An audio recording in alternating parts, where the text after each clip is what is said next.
اعوذ باللہ من الشیطان الرجیم بسم اللہ الرحمن الرحیم الحمد للہ رب العالمین بارئ الخلائق اجمعین الحمد لأہلہ والصلاة علی اہلہ الصلاة والسلام علی سید الانبیاء والمرسلین العبد المؤید الرسولنا المسدد المصطفى الأمجد الحبيب الأحمد النبي الأمي المكي المدني السراج المنير الكوكب الدري صاحب الوقار والسكينة المدفون بأرض مدينة سيدنا ونبينا وشفيع ذنوبنا وطبيب قلوبنا وحبيب نفوسنا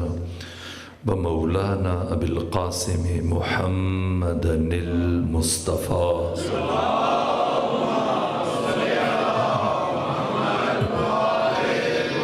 وأهل بيته الأطيبين الأطهرين الأنجبين المأسومين المظلومين ورحمة الله على أحبابهم وأصحابهم وشيعتهم ومحبيهم ومواليهم أجمعين ولعنة الله على أعدائهم ومنكري فضائلهم وغاصبي حقوقهم من جوم عداوتهم إلى الآن ومن الآن إلى قيام يوم الدين وبعد يوم الدين أما بعد فقد قال حق سبحانه في القرآن بسم الله الرحمن الرحيم إنا أعطيناك الكوثر فصل لربك وانحر إن شأنك هو الابتر صلوات بھیجیے خاندان فاطمہ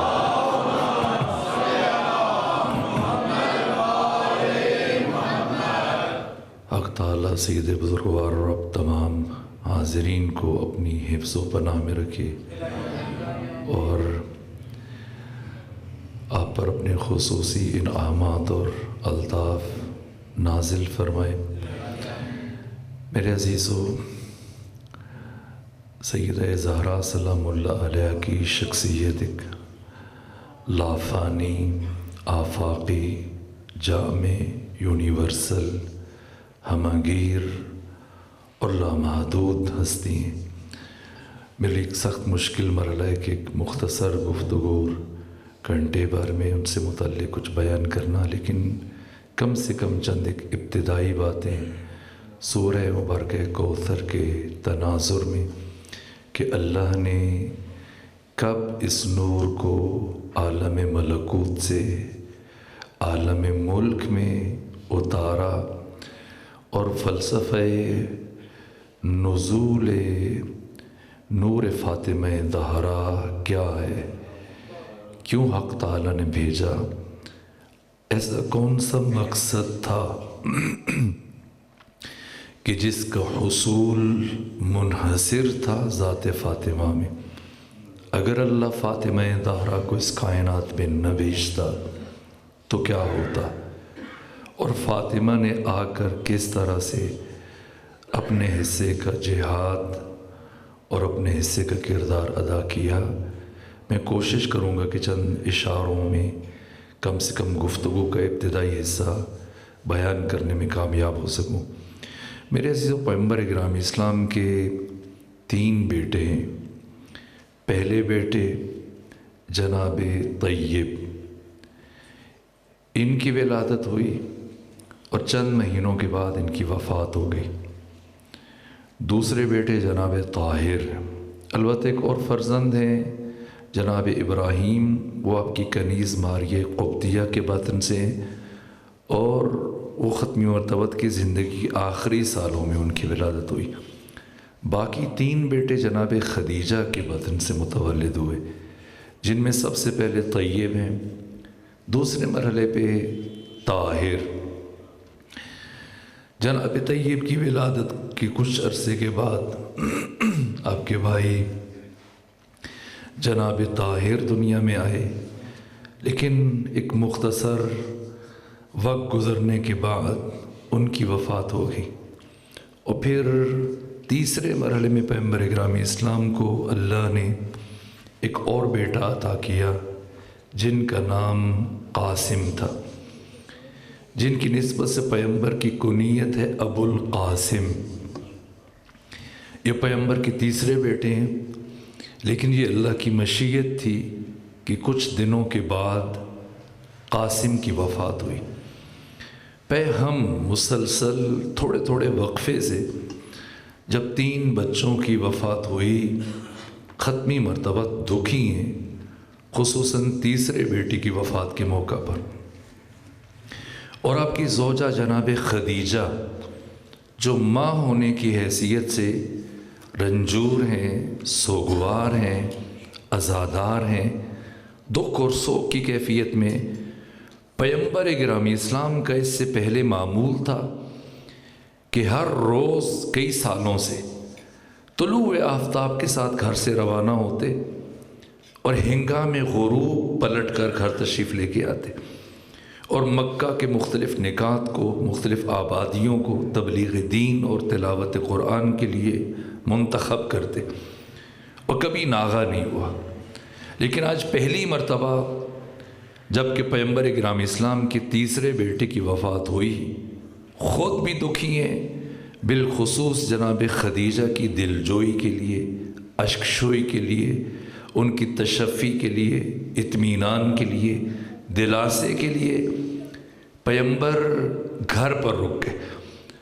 لیکن آپ کے تیسرے بیٹے کی وفات کی خبر شہر مکہ میں پھیل چکی تھی، اور مشرکین مکہ اور کفار قریش جشن منا رہے تھے، خوشی کا اظہار کر رہے تھے۔ بالخصوص ختمی مرتبت کے چند ایسے دشمن ہیں جو پیش تھے آپ کی دشمنی میں اور خوشی کے اظہار میں۔ پیغمبر خاتم جنہوں نے اپنی زندگی میں بڑے بڑے دشمنوں کو معاف کیا، یہاں تک کہ وحشی جیسے دشمن کو معاف کیا جس نے حضرت حمزہ کو شہید کیا تھا، فتح مکہ کے موقع پر اتنا فرمایا کہ زندگی میں کبھی میرے سامنے نہ آنا، لیکن میں نے تمہیں معاف کیا۔ اس کے باوجود چند دشمن ایسے ہیں جنہیں پیغمبر نے کبھی معاف نہیں کیا۔ یہ بچے الگ کر دے وہاں تاکہ گفتگو مسلسل متاثر نہ ہو۔ اب جب آپس میں ایک دوسرے سے الگ ہو جائیں گے تو پھر پریشانی نہیں رہے گی۔ چند ایک دشمن جن میں سے مروان کا باپ حکم، اسی طرح سے عبداللہ بن زبعری، اسی طرح سے عاص بن وائل، مروان اور اس کے باپ حکم سے متعلق پیغمبر نے فرمایا کہ یہ 2 افراد نہ تو میری زندگی میں کبھی مدینے کے اندر قدم رکھ سکتے ہیں، نہ میری موت کے بعد کبھی مدینے میں قدم رکھ سکتے ہیں۔ یہاں تک کہ پہلے 2 خلفاء نے ہرگز انہیں مدینے میں قدم رکھنے نہیں دیا، مسلسل 12.5 سال تک۔ لیکن پھر تیسری خلافت میں خلیفہ سوم نے اجازت دے دی باپ بیٹے کو، اور مروان کے ساتھ اپنی بیٹی مریم کا عقد کیا، جو وہاں سے پھر معاملات پہنچے۔ دوسرے نمبر پہ عبداللہ بن زبعری، جس نے مسجد الحرام میں، خانہ کعبہ میں ابو جہل اور ابو سفیان کے کہنے پر حالت نماز میں پیغمبر کے چہرے پہ خون ملا تھا، اوجریاں پھینکی تھیں، گوبر مل دیا تھا، اور آپ کی نقلیں اتارتا تھا اور جسارت کرتا تھا۔ ایک دشمن عاص بن وائل ہے، یہ امیر شام کے وزیر اعظم عمرو بن عاص کا باپ عاص بن وائل، جیسی اسے خبر ملی کہ پیغمبر اکرام اسلام کے تیسرے بیٹے کی موت ہوئی، یہ صبح صبح آ کر پیغمبر کی گلی میں آپ کے گھر کے باہر کھڑا ہو گیا، انتظار میں کہ کب پیغمبر گھر سے باہر آتے ہیں۔ اور جیسے ہی ہنگام غروب پیغمبر کے گھر کا در کھولا، پیغمبر کے قدم گلی میں آئے، اور جیسے ہی عمرو بن عاص کی نگاہ پیغمبر اکرام اسلام کے چہرے پر پڑی، یہ کھلکھلاتا ہوا، ہنستا ہوا، مسکراتا ہوا آگے بڑھا اور جسارت کی، نعوذ باللہ، اے محمد تم ہمارے خداؤں کی مخالفت کرتے تھے، تم ہمارے بتوں کی مخالفت کرتے تھے، جس کا نتیجہ اور انجام تم نے دیکھ لیا کہ تمہارے یہاں جو بھی بیٹا پیدا ہوتا ہے اسی طرح سے مر جاتا ہے، اور اگر مستقبل میں بھی تمہارے یہاں کوئی بیٹا پیدا ہوا تو مر جائے گا، اور جب تم دنیا سے جاؤ گے بے نام و نشان جاؤ گے، بے اولاد جاؤ گے، نامراد جاؤ گے، ابتر جاؤ گے۔ ختمی مرتبہ جنہوں نے آج تک دشمن کے بڑے سے بڑے وار کو مسکرا کر برداشت کیا اور کبھی بھی جبین رسالت ماں پر شکن نہ آئی، لیکن آج ختمی مرتبہ جب پہلے سے دکھی ہیں، رنجور ہیں، سوگوار ہیں، عزادار ہیں، ٹوٹے ہوئے دل کے ساتھ جب گھر سے باہر آئے، اس دشمن رسالت نے ایسا زخم زبان لگایا کہ قلب نازنین رسالت ماں پر چوٹ لگی، آنکھیں نم ہوئیں اور پیغمبر نے اپنا چہرہ آسمان کی طرف اٹھایا، گویا اللہ کی بارگاہ میں اس دشمن رسالت کا شکوہ کر رہے ہوں۔ ابھی زیادہ فاصلہ نہیں گزرا تھا کہ مختصر ترین فاصلہ زمانی طے ہونے کے بعد جبرائیل امین کا نزول ہوا، آ کر بارگاہ رسالت میں سلام کیا اور عرض ادب کے بعد اللہ کا یہ پیغام پہنچایا، اے میرے حبیب دکھی نہ ہو، غمگین نہ ہو، سوگوار نہ ہو، وَلَسَوْفَ يُعْطِيكَ رَبُّكَ فَتَرْضَى، ان قریب آپ کا رب آپ کو اس قدر عطا کرنے والا ہے کہ آپ خوش ہو جائیں گے، راضی ہو جائیں گے۔ جیسی ختمی مرتبت نے یہ نوید سنی، دائماً حالت انتظار میں شام و سحر، صبح و مساء، لیل و نہار گزر رہے ہیں۔ جیسے جیسے وقت گزر رہا ہے پیغمبر اکرام اسلام کی انتظار میں شدت ہو رہی ہے، اضافہ ہو رہا ہے، اور شدت انتظار کی کسی لمحے میں ختمی مرتبت نے بارگاہ احدیت میں استفسار کیا، خدائے سبحان، اے میرے معبود، جس عطا کا مجھ محمد سے وعدہ کیا گیا تھا اس کا نزول کب ہوگا؟ تو بارگاہ احدیت سے جواب آیا، اے میرے محبوب محمد مصطفیٰ، میری یہ عطا کبھی تجھ تک نہیں پہنچے گی، بلکہ اسے لینے کے لیے تجھے میرے پاس آنا پڑے گا۔ بالفاظ دیگر خدائے سبحان اپنے محبوب سے فرما رہا ہے کہ میرے محبوب، یہ قرآن کی آیتیں نہیں جو تیرا تعقب کریں کہ تم سفر میں ہو تو سفر میں آ جائیں، حضر میں ہو تو حضر میں آ جائیں، دیس میں ہو تو دیس میں نازل ہو جائیں، پردیس میں ہو تو پردیس میں نازل ہو جائیں۔ میری اس عطا کا حامل بننے کے لیے تجھے عالم ملک سے ملکوت تک کا سفر طے کرنا پڑے گا۔ آخر راز معراج کیا ہے؟ فلسفہ معراج کیا ہے؟ کیوں خدائے سبحان نے اپنے محبوب کو اس انتہائی بلندی پر بلایا جس کے بعد پھر کوئی بلندی لائق تصور نہیں؟ کس لیے؟ اس معراج کی حکمت کیا ہے؟ کیا وہ حکمت ہے جو ہمارے شعراء بیان کرتے ہیں کہ ایک شب عرش پہ محبوب کو بلوا ہی لیا، یہ غم ہجر خدا سے بھی اٹھایا نہ گیا؟ نہ، خدا کیا ہجر و فراق کا مفہوم نہیں ہے۔ اللہ قریب ہوتے ہوئے دور ہے، دور ہوتے ہوئے قریب ہے۔ اللہ کیا احساسات نہیں ہیں، جذبات نہیں ہیں، کیفیتیں نہیں ہیں، جیسے ہمارے قوالیاں پڑھتے ہیں اس معراج کے حوالے سے، جی حج لتھ نہیں ہو اکھیاں دچا تو تھوڑی دیر اور ٹھہر جا، نہ، یہ بات نہیں ہے۔ اللہ احساسات مزاج کا خالق ہے، اللہ کیفیتوں کا خالق ہے، خالق عقل خدائے سبحان ان تمام تر کیفیات سے منزہ ہے، پاک ہے، سبحان ہے، اس کے ہاں مزاج نہیں ہے، اس کے ہاں ہجر و فراق کا تصور نہیں ہے۔ پھر کیوں بلایا اپنے محبوب کو معراج کے لیے؟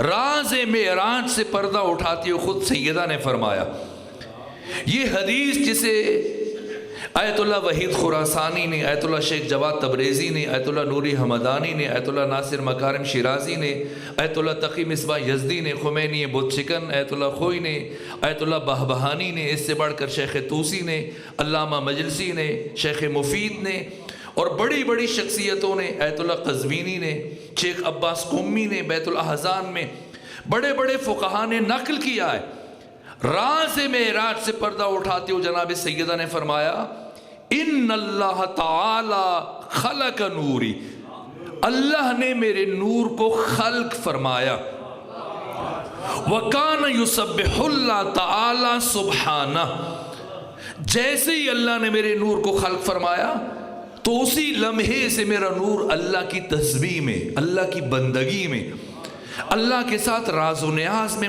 مشغول ہو گیا۔ پھر ثم استودع نوری فی شجر من اشجار الجنہ، پھر اللہ نے میرے نور کو جنت کے درختوں میں سے ایک درخت میں منتقل کر دیا، فَأَضَاءَتْ، تو وہ درخت روشن ہو گیا، چمکنے لگا، نورانی ہو گیا۔ وَإِذَا دَخَلَ أَبِي مُحَمَّدْ لَيْلَةَ الْمِعْرَاجِ فِي الْجَنَّةِ، اور جب شب معراج میرے پدر بزرگوار محمد مصطفیٰ جنت میں داخل ہوئے، الہمہ اللہ الیہ الہاماً، تو اللہ نے میرے بابا کے دل پر یہ الہام کیا، یا ایھا الرسول کل من تلک الشجرہ، اے رسول اس درخت سے کھا لیجئے، فَأَكَلَ أَبِي، تو میرے بابا نے کھا لیا۔ آخر کیا وجہ ہے؟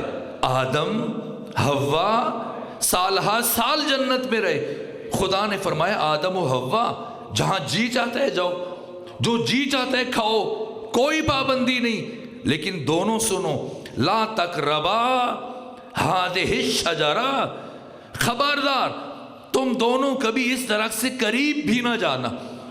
کیوں آدم و حوا کو منع کیا جا رہا ہے؟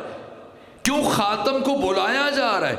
اس لیے کہ یہ درخت آدم کے لیے نہیں ہے، یہ درخت خاتم کے لیے۔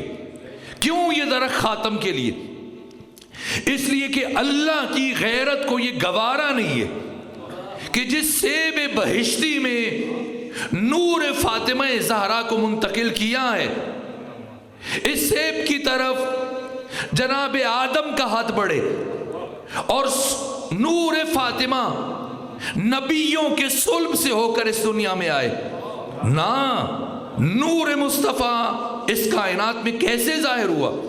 انبیاء کے اسلاف سے ہوتا ہوا، جیسے زیارت جامع کبیرہ امام علی نقی علیہ السلام نے فرمایا، نور مرتضیٰ نور مصطفیٰ کے ساتھ ہم سفر تھا، اور پھر جناب عبد المطلب کے صلب تک پہنچ کے الگ ہوا، اور پھر صلب ابو طالب عمران میں پہنچا، لیکن نور فاطمہ زہرا، کیا اللہ نے فاطمہ کے نور کو کسی نبی کے صلب سے گزارا؟ اللہ کی غیرت نے گوارا نہیں فرمایا کہ جس سیب بہشتی میں نور فاطمہ کو منتقل کیا ہے، یہ آدم کا ہاتھ اس کی طرف پڑے اور نور فاطمہ صلب آدم میں منتقل ہو، نہ براہ راست ختمی مرتبت کو بلایا، فَأَكَلَ أَبِي، میرے بابا نے کھا لیا، ثُمَّ اسْتَوْدَعَ نُورِي فِي صُلْبِ أَبِي محمد، تو یوں اللہ نے میرے نور کو اس درخت سے میرے بابا کے صلب میں منتقل کر دیا، اور وہاں سے الہ خدیجہ ابن خویلد میرا نور منتقل ہوا جناب خدیجہ کی طرف، فَوَضَعَتْنِي، اور میں دنیا میں آ گئی، لیکن میری حقیقت کیا ہے؟ انا من ذالک النور، میں وہی نور ہوں، عالم بما کانا وما یکون وما ہوا کائن الی یوم القیامہ، جو سب جانتا ہے، جو ہوتا رہا ہے، جو ہو رہا ہے، جو قیامت تک واقع ہوگا۔ نور فاطمہ زہرا سب سے باخبر ہے۔ اسی لیے ایک دن جب علی ابن ابی طالب اپنے بیت الشرف میں داخل ہوئے، سیدہ کو سلام کیا اور کہا فاطمہ میرا جی چاہتا ہے کہ آپ میرے پاس آ کے بیٹھیں تاکہ میں آپ کو اس کائنات کے اسرار، رموز، علوم، معارف، تعلیم دوں۔ جیسے ہی مولا نے فرمایا، سیدہ اٹھی، چلتی وہ آگے بڑھی، آ کر مولا متقیان کے پاس بیٹھی اور کہا علی آپ میرے شوہر ہیں، آپ میرے امام ہیں، آپ ولی خدا ہیں، آپ مفترض الطاعہ ہیں، اگر آپ حکم فرمائیں گے تو فاطمہ سن لے گی، لیکن اگر آپ فاطمہ کو اجازت دیں تو جو آپ فاطمہ کو سنانا چاہتے ہیں فاطمہ آپ کو سنا دیتی ہے۔ وہ علی جو لامحدود علم کا حامل ہے، جن کا سینہ معارف الہیہ کا گنجینہ ہے. کون ہے اس کائنات میں جو علم علی کی برابری کر سکے؟ لیکن علم فاطمہ علم علوی کے برابری پہ ہے. نہ صرف علم بلکہ ہر وصف میں. اسی لیے تو امام صادق نے فرمایا کہ اگر اس کائنات میں میرے جد بزرگوار علی ابن ابی طالب علیہ السلام نہ ہوتے تو اس ساری کائنات میں کوئی نبی بھی آدم سے لے کے عیسیٰ تک میری جدہ طاہرہ فاطمہ زہرا کا ہم کف ہم سر اور برابر نہ ہوتا. یعنی سارے کمالات لے کر علی فاطمہ سے افضل نہیں ہے، برابری کی منزل پر ہے. علم علی علم فاطمہ برابر ہے، طہارت علی طہارت فاطمہ برابر ہے، عصمت علی عصمت فاطمہ برابر ہے، عبادت علی عبادت فاطمہ برابر ہے، شجاعت علی شجاعت فاطمہ برابر ہے، سخاوت علی سخاوت فاطمہ برابر ہے، جہاد علی جہاد فاطمہ برابر ہے. ہر وصف برابری کی منزل پر. کون سی خاتون ہے جو مرد کے ساتھ عبادت برابری کر سکے؟ آپ جانتے ہیں ہر خاتون مہینے کے بہت سارے دن نماز نہیں پڑھ سکتی، روزہ نہیں رکھ سکتی، تو کیسے مرد کے ساتھ عبادت برابری کرے؟ اور وہ بھی علی جیسا مرد جو ہر رات میں 1000 رکعت نماز پڑھتے ہوں. یہاں تک کہ صاحب الغدیر علامہ امینی کہتے ہیں کہ ایک رات جب میں نجف اشرف میں مولا متقیان کے حرم میں موجود تھا، میرے دل میں خواہش آئی کہ زندگی کی کسی ایک شب تو علی کی تعصیح کروں اس ایک عمل میں، اور میں بھی زندگی کی کسی ایک رات میں 1000 رکعتیں پڑھوں. کہ میں کھڑا ہوا نماز عشاء کے بعد اور پڑھنے لگ گئے، لیکن میں پوری کوشش کے باوجود 500 رکعتوں سے تجاوز نہ کر سکا اور تھک کے بیٹھ گیا. یہ علی جس نے اپنی ساری زندگی کی ہر رات میں 1000 رکعت نماز ادا کی ہو، کون سی خاتون ہے جو علی جیسی ہستی کے ساتھ عبادت برابری کر سکے؟ تو اب پتہ چلتا ہے کہ کیوں اللہ نے اس بی بی کو بطول بنا کے بھیجا ہے، تاکہ عبادت میں بھی علی کے ساتھ برابری کر سکے. صلوات بھیجیے خاندان فاطمہ پر.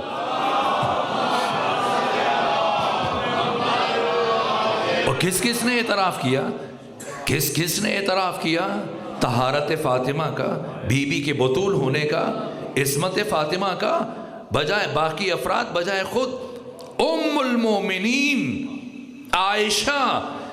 کسی نے استفسار کیا، کسی خاتون نے کہا اے ام المومنین یا ام المومنین صفینی بنت محمد، اے ام المومنین آپ ہمیں بنت مصطفیٰ سے متعلق کچھ بتائیے. مجھے تعجب ہوتا ہے جب کسی نے سوال کیا کہ بنت مصطفیٰ سے متعلق کچھ بتائیں تو پلٹ کر آگے سے ام المومنین نے یہ نہیں کہا کہ کون سی بیٹی کا پوچھ رہے ہو. اگر فاطمہ زہرا کے علاوہ کوئی اور بیٹی ہوتی تو ام المومنین پوچھتی کہ بتاؤ کس کا پوچھ رہے ہو. لیکن جیسی پوچھا گیا سمندر کو کوزے میں سمو دیا اور عمدہ جواب دیا کہ ما اقول فی حقہا، میں فاطمہ زہرا کی نسبت کیا کہوں. صلت الظہر، جس بی بی نے ظہر کی نماز پڑھی، پھر حسن مجتبیٰ کی ولادت ہوئی اور کچھ دیر کے بعد یہی بی بی کھڑے ہو کر عصر کی نماز پڑھ رہی تھی. یہ فاطمہ زہرا ہے، علم فاطمہ. اللہ یا رسول اللہ. اس لیے پروردگار نے جب عزتوں کے اس قرآن کو زمین پہ اتارا تو ساتھ ہی آپ کی آمد کا قصیدہ بیان کر دیا. فرمایا انا اعطینا کل کوثر فصل لربک وانحر ان شانئک هو الابتر. قرآن حکیم کا سب سے چھوٹا سورہ جو 10 لفظوں پر مشتمل ہے، اور اگر حروف کو نکالیں آپ تو پیچھے جو کلمات بچتے ہیں، حروف اسماء کو افعال کو آپس میں ملانے کا کام دیتے ہیں، پیچھے جو کلمات بچتے ہیں وہ 7 ہیں. لے ربک قرآن میں 450 مرتبہ استعمال ہوا. اس کے علاوہ جتنے بھی الفاظ ہیں رب کے علاوہ کسی لفظ کو پروردگار نے دوبارہ قرآن میں ذکر نہیں فرمایا۔ اعطینا کا لفظ پورے قرآن میں پروردگار نے دوبارہ استعمال نہیں کیا۔ کوثر کا لفظ پورے قرآن میں صرف اس سورہ میں دوبارہ ذکر نہیں فرمایا۔ فصلی کا لفظ صرف اس سورہ میں، ونحر کا لفظ بسم اللہ سے لے کے والناس تک صرف اس سورہ میں استعمال کیا۔ عالم دین تشریف فرمائے، ہمارے علماء بیان کرتے کہ اگر کوئی 500 الفاظ کے معانی سیکھ لے تو وہ قرآن کا 90% حصے کا ترجمہ خود کر سکتا ہے، کیونکہ بار بار وہ افراد لفظ تکرار ہو رہے ہیں، کوئی لفظ 1000 مرتبہ، کوئی 900 مرتبہ، کوئی 500 مرتبہ، لیکن جو لفظ اللہ نے سورہ کوثر میں استعمال کیے پھر انہیں تکرار نہیں کیا۔ فصلی کا لفظ، ونحر کا لفظ، شانئک، ابتر، پورے قرآن میں۔ کیوں؟ اس لیے کہ اللہ کی غیرت نے گوارا نہیں فرمایا کہ جو لفظ سیدہ زہرا سلام اللہ علیہا کی شان میں قصیدے کے طور پر نازل کیے، ان لفظوں کو فاطمہ کے غیر کے لیے استعمال کریں یا کسی اور کے لیے استعمال کریں۔ یہ اہتمام ہے نور فاطمہ کو زمین پر اتارنے کے لیے۔ اللہ کسی نبی کے سرب سے نہیں گزارا، وہ سیب بہشتی اللہ جبرائیل کے ذریعے بھی بھیج سکتا تھا۔ جنت کے کھانے جبرائیل لے کے آتے رہے، حسنین کا لباس جبرائیل لے کے آئے، جنگ احد میں علی کی تلوار ٹوٹی جبرائیل لے کے آئے، قرآن کا بڑا حصہ جبرائیل لے کے آئے، مگر جو وہی براہ راست نازل ہوئی تو وہ سیب بہشتی جس میں اللہ نے نور فاطمہ زہرا کو منتقل کیا، یہ بھی اللہ جبرائیل کے ذریعے بھیج دیتا، لیکن اللہ کی غیرت نے گوارا نہیں فرمایا کہ اس سیب بہشتی کو کسی معصوم فرشتے کا بھی ہاتھ لگ جائے۔ یہ اہتمام ہے۔ یہ سورہ قرآن کا سب سے چھوٹا سورہ، 10 لفظ اور حروف کو نکال کر باقی کوئی لفظ قرآن میں دوبارہ تکرار نہیں ہوا، اور مختصر ترین سورے میں اللہ نے 5 مرتبہ اپنے نبی سے خطاب کیا۔ یہ مقام مباحات ہے، یہ مقام فخر ہے۔ 5 مرتبہ بار بار اظہار فخر کرتے ہوئے اپنے نبی سے فرما رہے اعطیناکا، ہم نے آپ کو عطا کیا، فصلی، آپ نماز پڑھیے، ونحر، آپ قربانی دیجئے، لے ربکا، آپ کا رب، شانئکا، آپ کا دشمن۔ بار بار پیغمبر سے خطاب کیا جا رہا ہے۔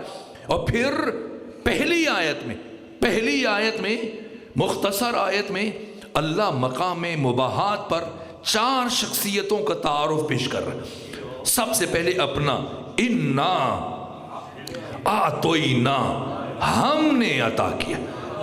دوسرے مرحلے میں پیغمبر کا آپ کو جسے عطا کیا جا رہا ہے۔ تیسرے نمبر پہ کوثر، وہ حقیقت نورانیہ جسے بھیجا جا رہا ہے، عطا کیا جا رہا ہے۔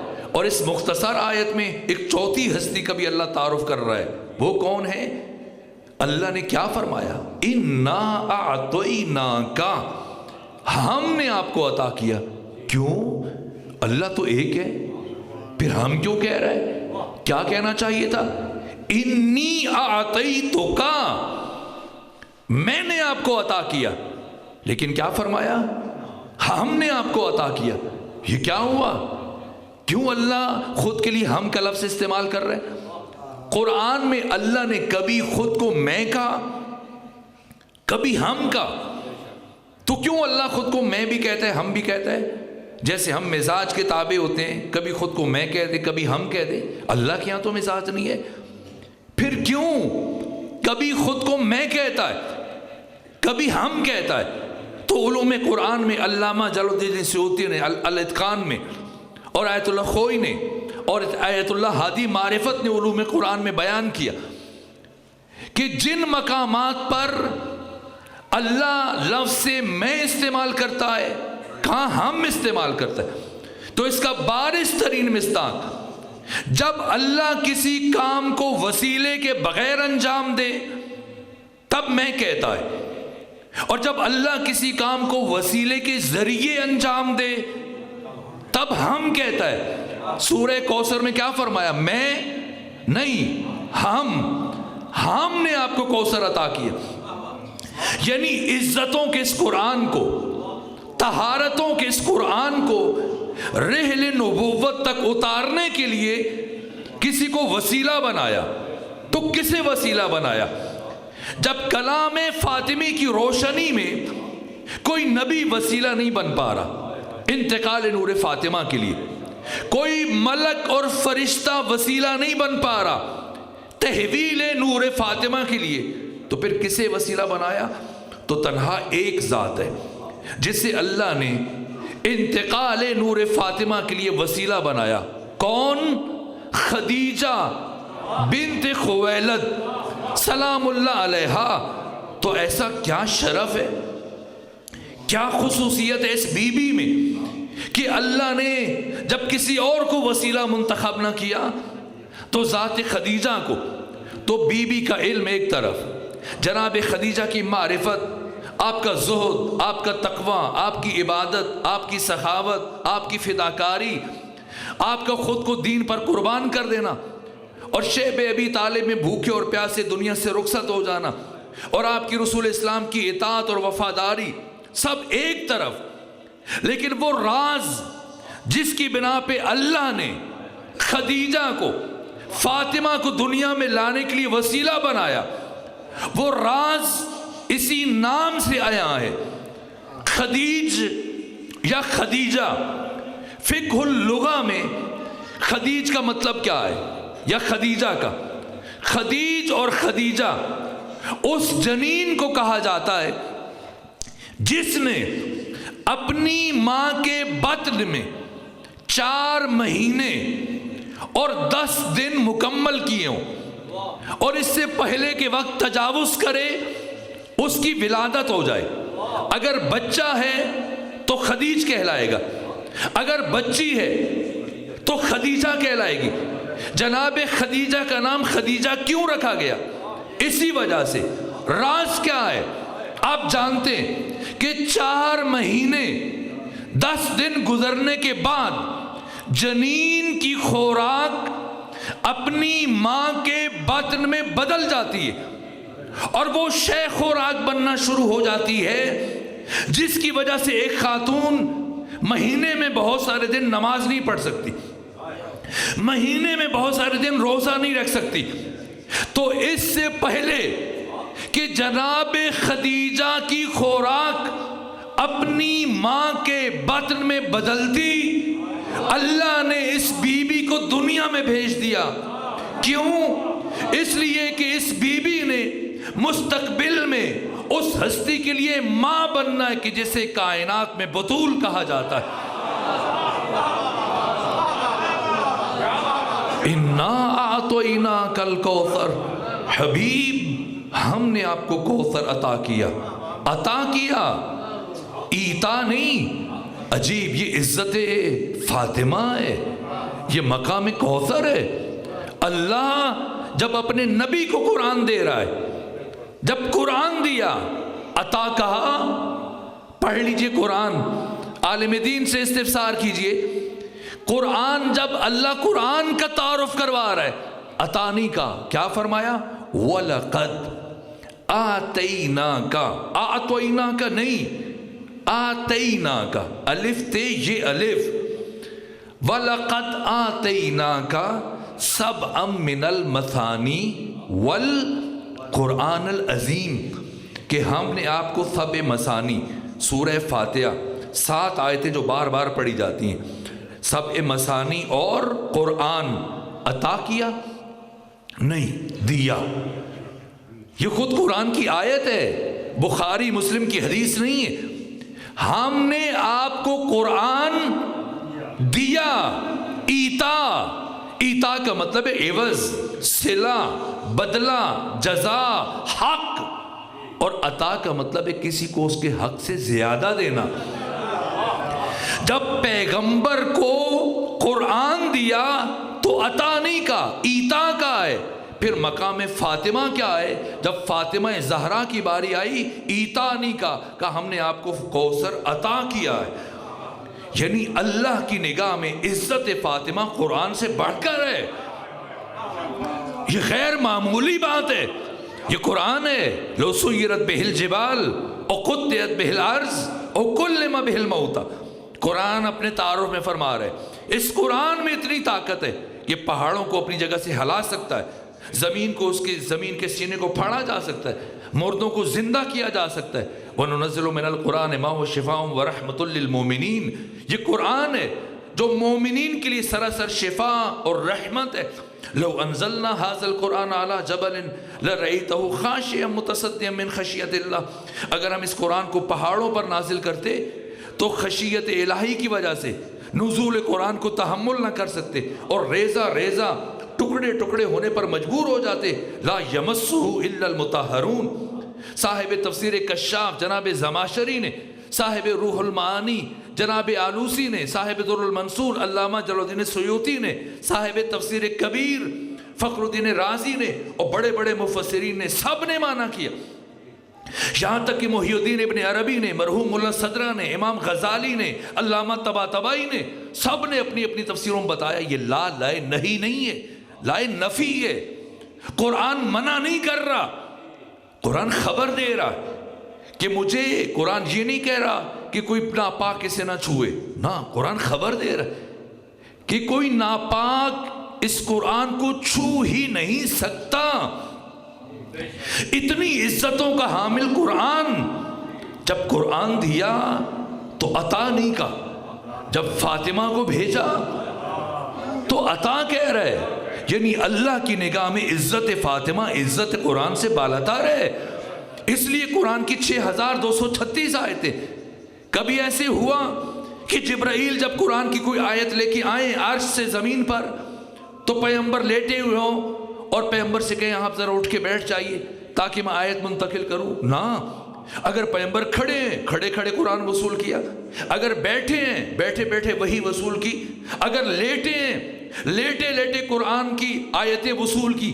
کسی ایک آیت کے وصول کرنے کے لیے پیغمبر اٹھ کے بیٹھے نہیں یا کھڑے نہیں ہوئے، تو یہ فاطمہ کون ہے، یہ کوثر کون ہے، جس سے متعلق بخاری اور مسلم کہتے ہیں کہ جب بھی فاطمہ زہرا پیغمبر کے سامنے آتی تھی 18 سالوں میں، کلما، جب بھی، اگر دن میں 100 دفعہ فاطمہ سامنے آئے، 100 دفعہ، اگر 18 سالوں میں ہزاروں مرتبہ فاطمہ نبی کے سامنے آتی تھی، کلما دخلت علیہ فاطمہ، تو جب بھی فاطمہ زہرا پیغمبر کے سامنے آتی تو زندگی میں ایک مرتبہ بھی ایسے نہیں ہوا کہ پیغمبر اٹھ کے کھڑے نہ ہوئے ہوں، نہ، اور صرف کھڑے ہونے کی بات نہیں ہو رہی ہے، پیغمبر 5 کام کرتے تھے۔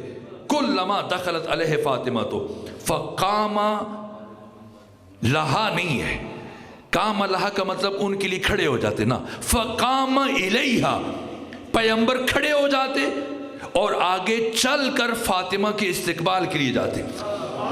اگر دن میں 100 مرتبہ فاطمہ آئے، پیغمبر 100 مرتبہ، چاہے قرآن پڑھ رہے ہو، چاہے کھانا کھا رہے ہو، چاہے آرام کر رہے ہو، چاہے بیٹھے ہوں، جیسی فاطمہ پر نگاہ پڑی، کلما، جب بھی فاطمہ سامنے آئے پیغمبر اٹھ کے کھڑے ہو جائیں، آگے چل کر جائیں۔ اور تیسرا کام، پھر نبی زادی کا ہاتھ اپنے ہاتھ میں لیتے ہیں، اور چوتھا کام استشمام کرتے ہیں، فاطمہ کا ہاتھ سونگھتے ہیں۔ ایک مرتبہ سیدہ نے پوچھا، بابا آپ میرا ہاتھ استشمام کیوں کرتے ہیں، ہمیشہ سونگھتے کیوں ہیں؟ تو پیغمبر فرماتے، اے فاطمہ میں اسی سیب بہشتی کی خوشبو محسوس کرتا ہوں۔ اور 5واں کام، فَأَجْلَسَهَا فِي مَجْلِسِهِ، پیغمبر آ کر فاطمہ زہرا کو ساتھ لاتے اور لا کر اپنی مسند پر بٹھا دیتے۔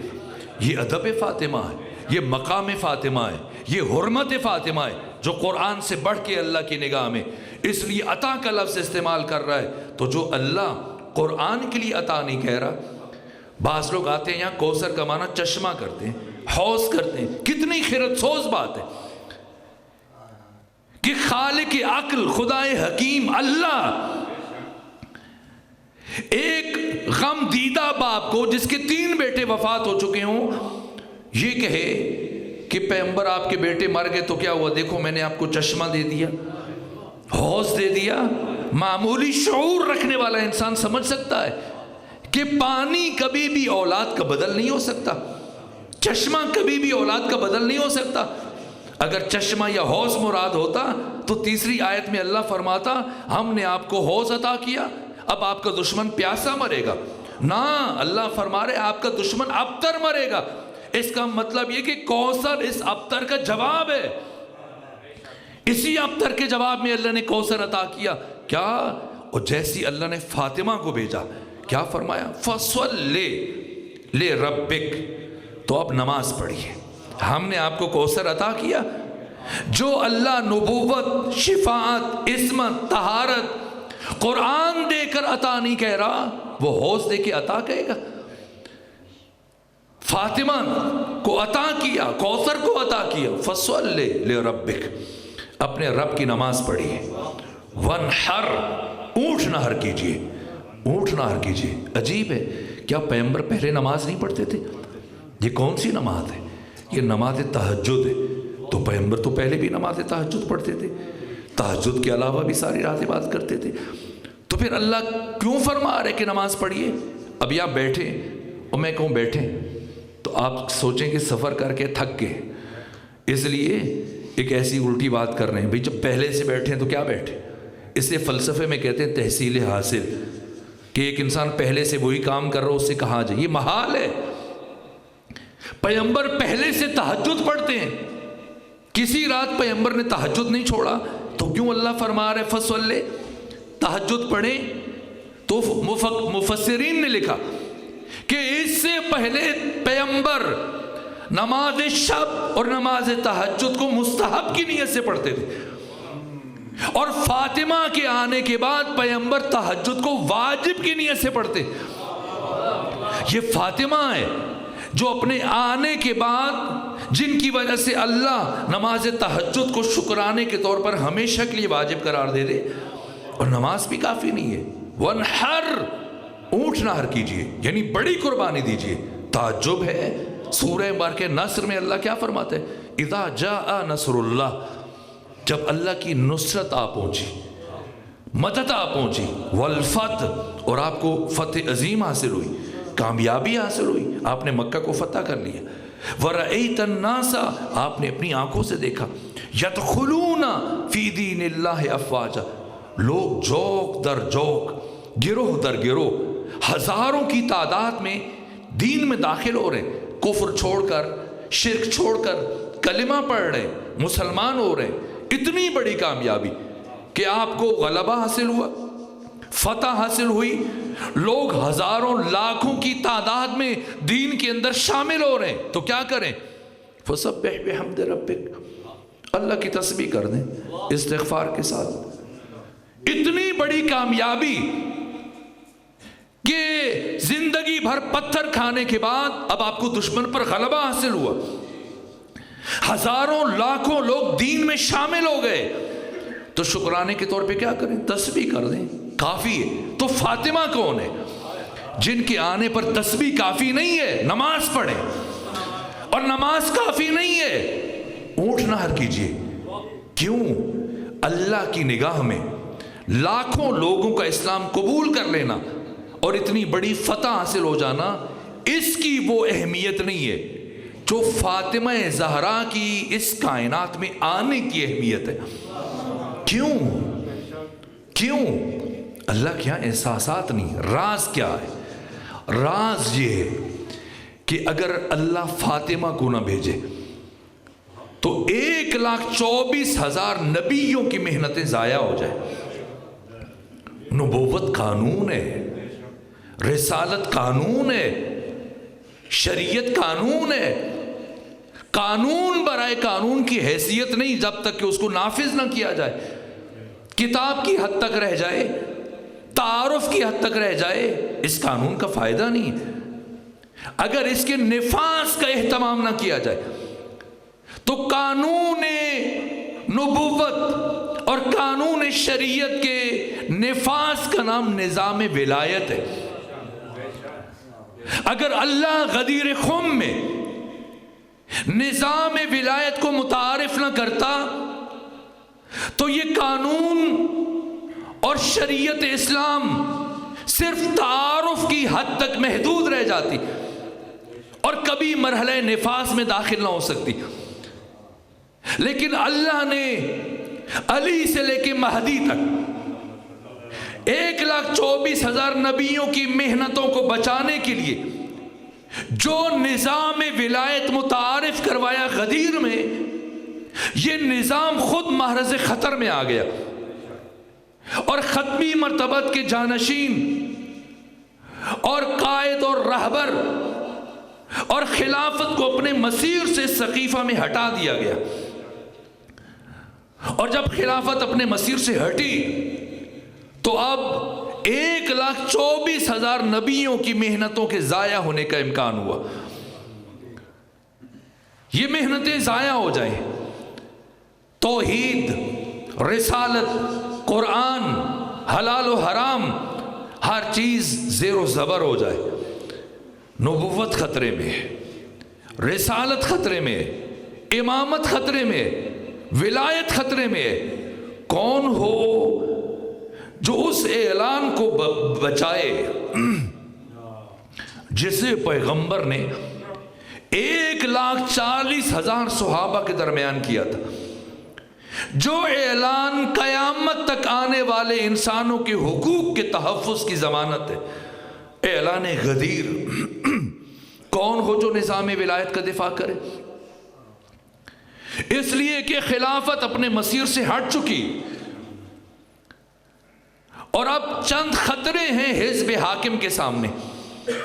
پہلا خطرہ انصار، چونکہ عددی اعتبار سے کثرت رکھتے تھے، ان کے بڑے قبیلے اوس و خزرج جو مدینے میں مسلمانوں کے میزبان تھے، تو یہ خطرہ بن سکتے تھے حزب حاکم کے لیے۔ لیکن چونکہ یہ سقیفہ بنی سعدہ میں پہنچے اور عین موقع پر سعد بن عبادہ کی بیعت ہونے لگی تھی، تو انہوں نے پانسا پلٹ دیا اور باتوں میں اس طرح سے انہیں پچھاڑا کہ خود سعد بن عبادہ اور اس کے بیٹے قیس کے علاوہ سب مجبور ہوئے مہاجرین میں سے ایک فرد کی بیعت کرنے پہ۔ اور عبد الفتاح عبد المقصود جو اہل سنت کے نامور عالم ہیں جن کا تعلق مصر سے ہے، انہوں نے اپنی کتاب میں احوال بیعت تحریر کیا۔ کیسے بیعت کی گئی؟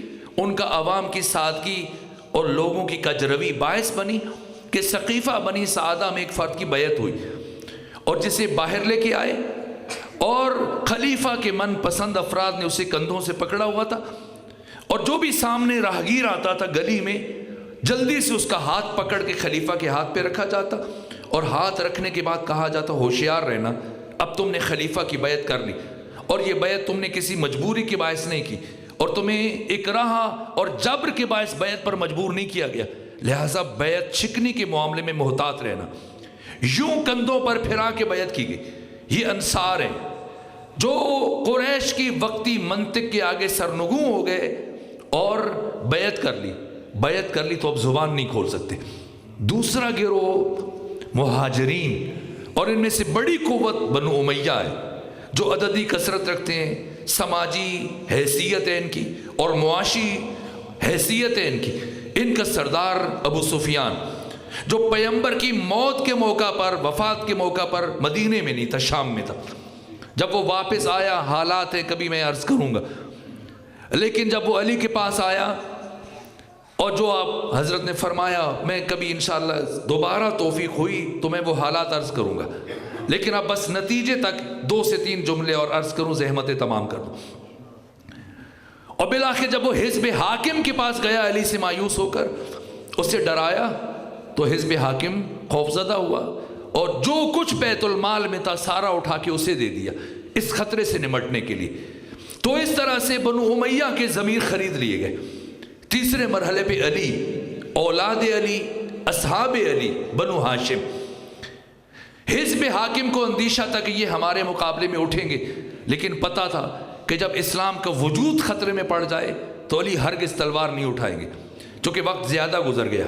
اس مطلب کو بھی میں انشاءاللہ بالتفصیل کبھی جب اس سلسلے کی دوسری نشست ہوگی تو میں عرض کروں گا، لیکن آج کی حد تک آپ مجھ پر اعتماد کرتے ہوئے اس حد تک طے کر لیجئے ذہن میں، بچے اور جوان اور بزرگ، کہ انصار خاموش ہیں، تلوار نہیں اٹھا سکتے، چونکہ وہ قریش کی منطق کے آگے سرنگوں ہو گئے۔ مہاجرین بالخصوص بنو امیہ کے ضمیر کو خرید لیا گیا۔ علی مجبور ہیں، تلوار نہیں اٹھا سکتے، پیغمبر کی وصیت ہے اور علی کی مجبوری ہے دفاع دین۔ اس سارے سکوت میں اور اس سارے سناٹے میں وہ اعلان جو غدیر میں کیا گیا، جو 1,24,000 نبیوں کی محنتوں کا ضامن تھا، اس اعلان کو کون بچائے؟ اس پیغام ولایت کو کون پہنچائے؟ حزب حاکم نے ہر ممکنہ خطرے سے نمٹنے کے لیے انتظام کر رکھا تھا۔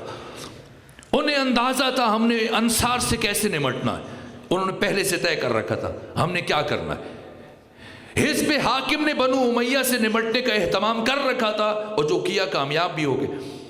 بنو ہاشم اور اصحاب علی سب کے لیے ان کے وہم و گمان میں بھی نہیں تھا کہ کبھی نبی زادی ان کے مقابلے میں گھر سے دربار تک آ سکتی۔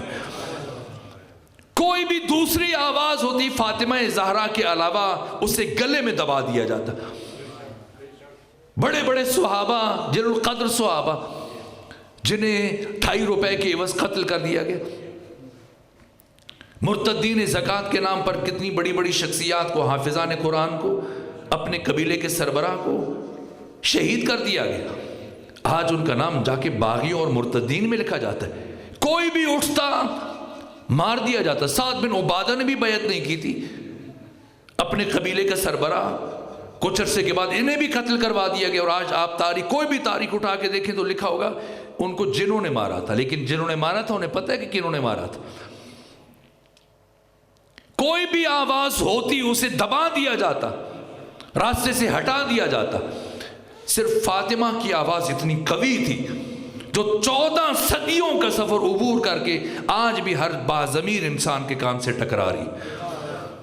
حزب حاکم اپنی تمام تر چالوں کے باوجود اس آواز کو نہیں دبا سکتا تھا، اور اس کے وہم و گمان میں بھی نہیں تھا کہ نبی زادی بھی علم جہاد بلند کر سکتی۔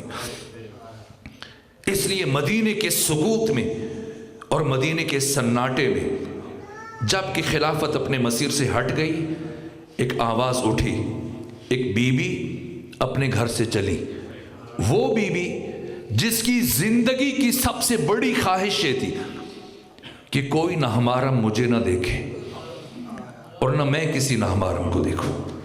یہ پیغمبر نے پوچھا، فاطمہ بتائیں آپ کی زندگی کی سب سے بڑی خواہش کیا ہے؟ کہا بابا صرف ایک خواہش ہے، ساری زندگی کوئی نامحرم مجھے نہ دیکھے، نہ میں کسی نامحرم کو دیکھوں۔ تو بتائیں وہ بی بی جس کی زندگی کی سب سے بڑی خواہش یہ تھی، آخر ایسی کون سی مجبوری تھی کہ ایک دن اپنے گھر سے بھرے دربار میں آ گئی اور ہزاروں اجنبیوں کے سامنے کھڑے ہو کے فرمایا، مجھے جو جانتا ہے سو جانتا ہے، جو نہیں جانتا یا معاشر الناس اعلموا انی فاطمۃ بنت نبیکم، پہچان لو میں تمہارے نبی کی بیٹی فاطمہ ہوں۔ کیوں گئی؟ فدق کے لیے۔ وہ بی بی جو مالک جنت ہے، مالک کوثر ہیں، مالک کائنات ہیں، وہ چند درختوں کے لیے جائیں گی؟ نہ فدق فاطمہ کی مجبوری نہیں ہے۔ پھر کیا مجبوری ہے؟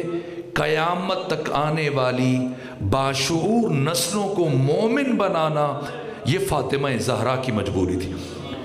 اس لیے نبی زادی آج اس دروازے سے مسجد نبوی میں داخل نہیں ہوئی کہ جو مسجد میں کھلتا تھا اور ابھی تک کسی نے بند نہیں کیا تھا، نہ، اس دروازے کو چھوڑ کر دوسرے دروازے سے گلیوں سے ہوتے ہوئے مسجد نبوی کے مرکزی دروازے سے جاری، جو یہ چاہتی تھی کہ کسی کو پتہ نہ چلے، آج چاہتی ہیں سب کو پتہ چل جائے۔ ورنہ نبی زادی حزب حاکم کے گھر جا سکتی تھی۔ عبداللہ بن عثمان بن عامر جنہیں دنیا ابو بکر کے نام سے یاد کرتی ہے، ان کے گھر چلی جاتی، جا کے مطالبہ ارث کر لیتی، گھر نہیں گئی، یا خود خلیفہ کو گھر بلا لیا ہوتا، نہ گھر گئی نہ خلیفہ کو بلایا۔ کیا کیا؟ گلیوں سے چلتے ہوئے این ایسے وقت میں جب مسجد نبوی کھچا کھچ لوگوں سے بھری ہوئی تھی، پہنچی اور خطبہ دیا۔ اور کیا کام کیا؟ ابن خلدون جیسے متعصب مورخ نے لکھا کہ فاطمہ زہرا کے چلنے کا انداز ہو بہو رسالت آپ کے جیسے تھا۔ اب یا تو فاطمہ چلتی ایسے تھی یا بالقصد یہ انداز اختیار کیا تاکہ ضمیر انسانی پر دستک دے سکیں۔ اور کتنے بیٹے؟ 2 بیٹے، حسن حسین، دونوں کو ساتھ لے جائیں یا دونوں کو گھر چھوڑ جائیں؟ ایک کو گھر میں چھوڑا، ایک کو ساتھ لے کے گئی۔ حسن کو گھر میں چھوڑا، حسین کو ساتھ لے کے گئی۔ کیوں؟ اس لیے کہ جس حسین کے آنے پر وارث حدیث رسول اللہ حسین کو دیکھ کر ممبر سے نیچے اتر آتے تھے، اس حسین کی موجودگی میں نبی کی مسند پر بیٹھنے والا فرد کسی جھوٹی حدیث کا سہارا نہ لے۔ کتنی بیٹیاں ہیں؟ 2 بیٹیاں ہیں، زینب، ام کلثوم۔ یا دونوں کو گھر چھوڑ دیں یا دونوں کو ساتھ لے کے جائیں۔ ایک کو گھر میں چھوڑا، ایک کو ساتھ لے کے گئیں۔ جس بی بی نے 61 ہجری کی کربلا میں خاموش رہنا تھا اسے گھر میں چھوڑا، اور جس بی بی نے 61 ہجری میں اپنے دور کے طاغوت کو للکارنا تھا اسے ساتھ لے کے گئیں تاکہ زینب سیکھ لیں کہ حکمرانوں سے کیسے گفتگو کی جاتی ہے۔ اور بی بی کو پتا تھا آج مجھے کوئی بیٹھنے کے لیے مسند نہیں دے گا، اس کے باوجود اپنے ساتھ بیٹھنے کا انتظام نہیں لے کے گئی۔ کھڑے ہو کر اتنی دیر تک خطبہ دینا جب سب بیٹھے تھے اور نبی زادی کھڑی تھی، مشکل مرحلہ تھا۔ آیت اللہ قزوینی نے لکھا ہے 3 گھنٹے برابر کھڑے ہو کے خطبہ دیا، جس کے نتیجے میں فاطمہ زہرا کے قدموں میں ورم پڑ گئے۔ کھڑے ہو کے خطبہ دیا تاکہ ضمیر انسانی پر دستک دے سکے کہ جس کے آنے پر ساری زندگی رسول کھڑے ہوتے تھے، آج وہ کھڑی ہے، باقی سب بیٹھے اور خطبہ دیا۔ ایسا خطبہ جس میں قرآن مجید کی 63 آیات کی تلاوت کی، اور جس کے بعد حزب حاکم کو لاجواب کر دیا، لاجواب کیا، آیتوں پر آیتیں پڑھتی چلی گئیں۔ حزب حاکم نے کہا یہ آیات تو داؤد و سلیمان سے متعلق تھیں، یہ آپ کے بارے میں نہیں ہے، یہ حکم ان کے لیے خاص تھا، آپ کے بارے میں نہیں۔ تو جناب سیدہ نے آگے سے دوسری آیات پڑھی، یہاں پر ان آیتوں کے جواب میں حزب حاکم سے جب کوئی آیت بن نہیں پائی تو اس نے ایک ایسی حدیث پڑھ ڈالی جس کا راوی اس کے علاوہ کوئی دوسرا نہیں تھا۔ کہا میں نے پیغمبر سے سنا، وہ فرما رہے تھے نحن معاشر الانبیاء لا نورث ولا نورث، ہم گروہ انبیاء نہ کسی کے وارث ہوتے ہیں نہ ہمارا کوئی وارث ہوتا ہے۔ بی بی نے پھر آیتیں پڑھی، کہا نہ یہ آیتیں نہ پڑھے، آپ حدیث لے کے آئیں۔ بی بی یہی چاہتی تھی۔ 3 دن پہلے جن لوگوں نے پیغمبر کو قلم دوات نہیں دیا اور کہا ہمارے لیے کتاب کافی ہے، آج اسی کتاب کی آیتیں پڑھی تو اس کتاب سے بھاگنے پر مجبور ہوئے اور آپ جھوٹی حدیث کا سہارا لیا، جس کے بعد بی بی سے کہا گیا کہ اب آپ گواہ پیش کریں، گواہ پیش کریں۔ تعجب ہے اگر کہنے والے کو جو کلام کہہ رہا ہے کہ یہ نبی کی حدیث ہے اور اسے نبی کی حدیث پر اعتماد ہے تو گواہ کیوں مانگ رہا ہے؟ گواہ کیوں مانگ رہا ہے؟ مگر دنیا کی گواہ کلام مصطفیٰ کے برابر میں کیا حیثیت رکھتے ہیں؟ حدیث سنا کر فاطمہ سے گواہ مانگنا دلیل ہے کہ اسے خود اپنی بیان کردہ حدیث پر یقین نہیں ہے۔ اب فاطمہ زہرا نے اس طرح سے جواب دیے یہاں تک کہ حزب حاکم کے پاس کوئی جواب نہیں چھوڑا، اور وہ افراد جو فاطمہ زہرا کے آنے پر چمے گوئیاں کر رہے تھے، ہنس رہے تھے، ایسا خطبہ دیا کہ جب بی بی نے دربار چھوڑا آہوں اور سسکیوں کی آواز بلند ہو چکی تھی۔ اب بھی نبی زادی گھر نہیں گئی۔ خطبہ دینے کے بعد مدینے کے ایک ایک مہاجر انصار میں سے ایک ایک گھر پہ دستک دے رہی ہیں، اور سوائے معاذ بن جبل کے کسی نے دروازہ نہیں کھولا، صرف معاذ نے دروازہ کھولا۔ اور جب نبی زادی نے کہا، پوچھا نبی زادی کیوں آئی ہیں؟ کہا اے معاذ اٹھو، غدیر میں جو اعلان سنا تھا گواہی دو، حق پامال کیا جا رہا ہے۔ معاذ نے کہا جب سارا مدینہ خاموش ہے مجھ اکیلے معاذ کی گواہی آپ کے کس کام کی؟ کہا بے شک وہ خاموش ہیں لیکن تم تو جانتے ہو، تم گواہی دے دو تاکہ تم سرخرو ہو جاؤ۔ یہاں تک کہ وہ خاموش ہوا، کہا میری معذرت قبول کیجیے۔ سیدہ نے فرمایا اے معاذ اب میں جب تک زندہ رہوں گی کبھی تم سے کلام نہیں کروں گی۔ یہ کہہ کر چل پڑی، اور کچھ لمحوں کے بعد معاذ بن جبل کا بیٹا گھر میں داخل ہو رہا تھا۔ اس کی نگاہ پڑی کہ نبی زادی گھر سے رخصت ہو رہی ہے۔ باپ سے پوچھا بتاؤ نبی زادی کیوں آئی تھی؟ کہا مجھ سے مدد مانگنے آئی تھی۔ کہا پھر آپ نے کیا کہا؟ کہا میں نے یہ کہا۔ کہ نبی زادی نے کیا جواب دیا؟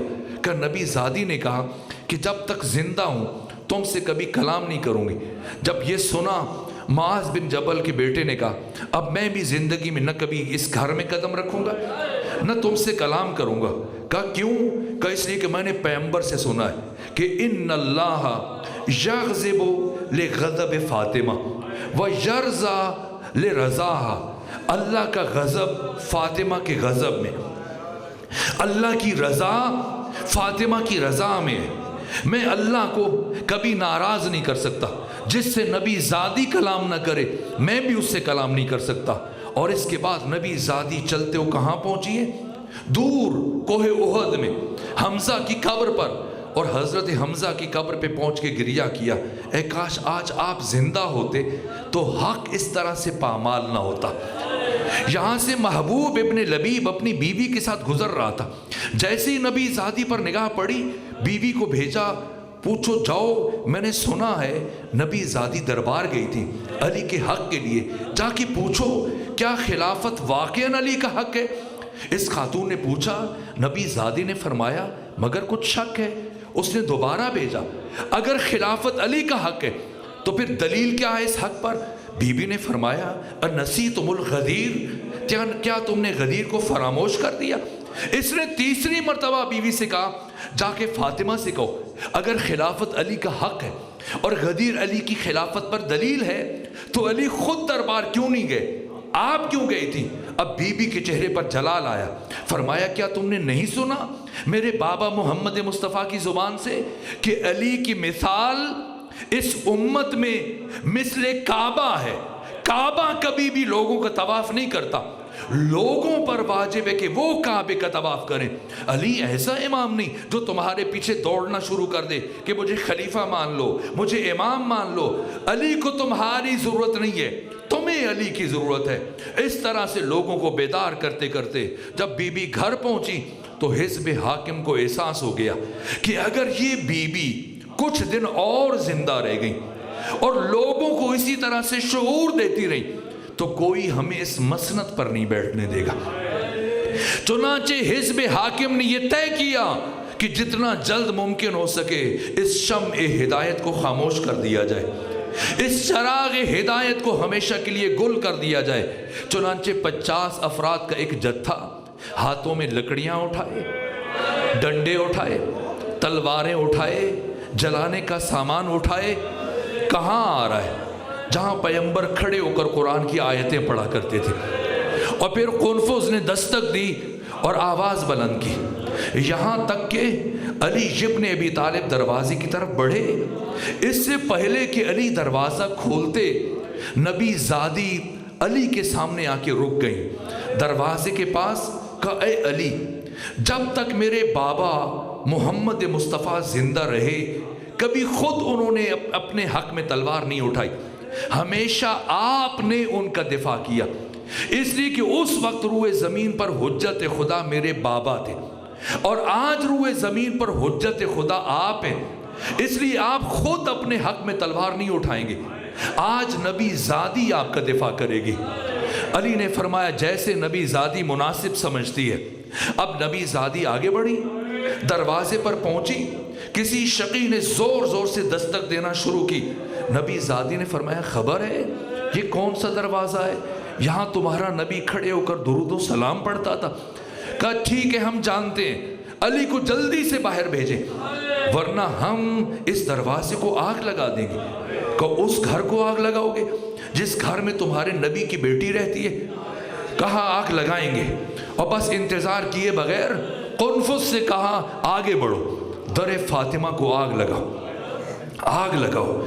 میرے عزیزو دروازہ جلنے لگا، لیکن یہ شخص غصے میں اتنا بپھرا ہوا تھا کہ اس نے دروازہ جلنے کا انتظار نہیں کیا بلکہ جلتے ہوئے دروازے کو ٹھوکریں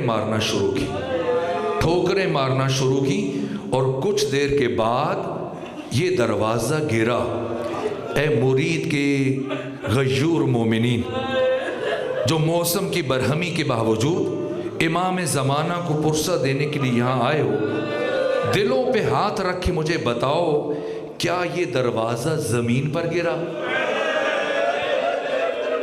اے کاش زمین پر گرا ہوتا، لیکن میں کیا کروں کہ امام زمانہ فرماتے ہیں کہ میں اس لمحے کو کبھی نہیں بھلا سکتا جب میری دادی فاطمہ زہرا جلتے ہوئے دروازے اور دیوار کے درمیان تھی، اور اس دروازے کی کیل میری دادی کے بازو میں پیوست ہو گئی۔ اجرکم علی اللہ، اجرکم ربکم، اجرکم علی الفاطمہ۔